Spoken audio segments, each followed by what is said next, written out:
So now we have the first speech, which will be delivered by Andrei, the second speech, which will be delivered by Ruben, and the third speech, which will be delivered by Susan, Zsuzsa. And the evaluator for the first speech is Bernard. The second speech is Cyril. And the last one, now I'm a little bit in a trouble because we didn't agree on that. So it's Ben or Ulrich. Since Ulrich has taken a role already, may I suggest that you evaluate Zsuzsa? Ben? Certainly, I can do that. All right, thank Would you like me to pass me your manual? You don't have a manual? Just let me know what you do. Yeah. Before you do it. So deal done. Thank you. So, and I'd like to start now with Andrei.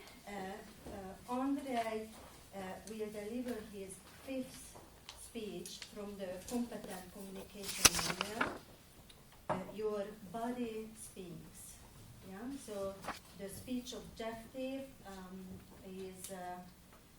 Bernard, could you tell us what is the speech objective? Yeah, sure. He's got two. Use stance, movement, gestures, facial expression, and eye contact to express his message and achieve his speech's purpose, and to make his body language smooth and natural. All right, good.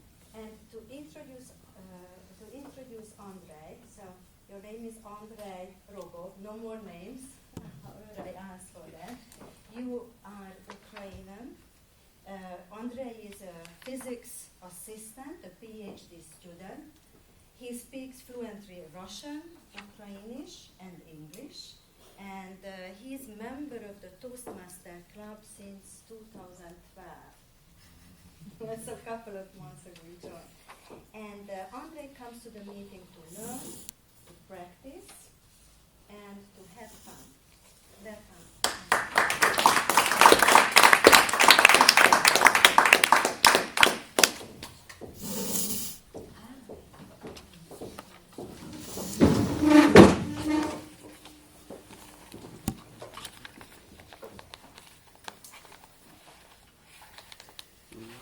London, December 1893. A frightened man hiding is his room. He sits protecting his head with his hands, shaking in fear from angry shouts coming from the street. Bang!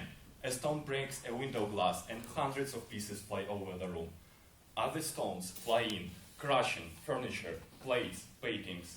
They cause a man to run away and to hide in another room. If you are brave enough, if you dare to approach a window and look outside, you will see a shouting, embittered crowd.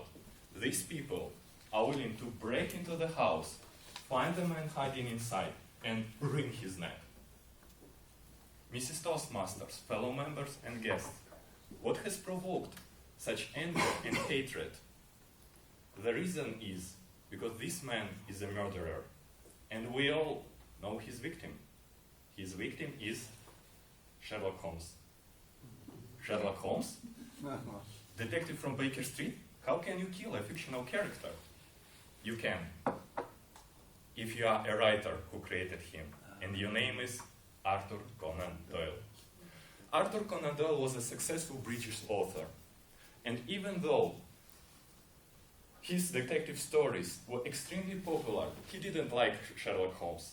He wanted to devote more time to his historical novels.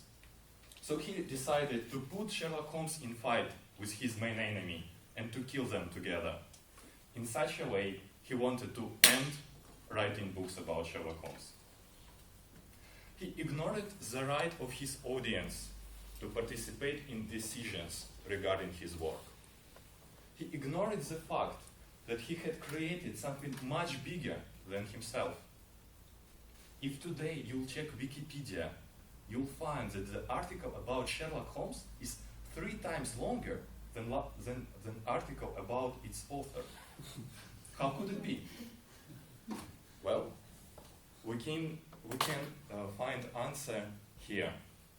We all are in this room Because 90 years ago, one man had an idea, shared it, and involved other people. He trusted others while making his dream come true. You can benefit by the wisdom of others, and you can give them a full credit, said Dr. Ralph C. Smedley, the founder of Toastmasters. And with help of his followers, his creation became a huge movement. Any creation can become wiser and greater than its creator because of a contribution of an audience. A process of creating piece of art doesn't stop with the final dot in a book, final touch on the painting, final words of the speech. Every artist should be ready to take his message and to prepare it for delivery to an audience. Every author should create a boat for his idea and to guard this boat until the idea will reach its audience. And then, together with his followers, define its destiny. In December 1893, Arthur Conan Doyle violates this rule. He alone decides to end life of Sherlock Holmes and to throw it to a garbage bin. He pushes the Sherlock Holmes down into a precipice to a certain death. But Sherlock Holmes refuses to fall. He is exhausted after a fight, his hands blood-stained, but he seizes the stones, desperately waiting for help. And help came. British readers did not accept the death of their hero. They gently picked up the story, brought it back to Arthur Conan Doyle, and kindly proposed him a choice: to resurrect Sherlock Holmes or to be hanged on the nearest tree. They forced Arthur Conan Doyle to come back to Sherlock Holmes, give him a hand, and pull him back into the world of literature. Sherlock Holmes continued his adventures, entertaining and inspiring generations of teenagers while they fell asleep with a book under their pillow. I was such a boy, hiding with my torch under a blanket, wondering what amazing results can achieve an author if he combines his efforts with his audience.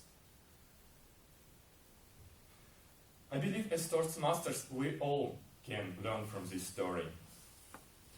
Deliver your speech, share your idea, and then embrace, engage, and involve your followers. It's not easy, as found out Arthur Conan Doyle, but it's only way to create something magnificent. And it's way for you to get a crowd near your house, screaming in delight and admiration because of your work. Mrs. Toastmaster.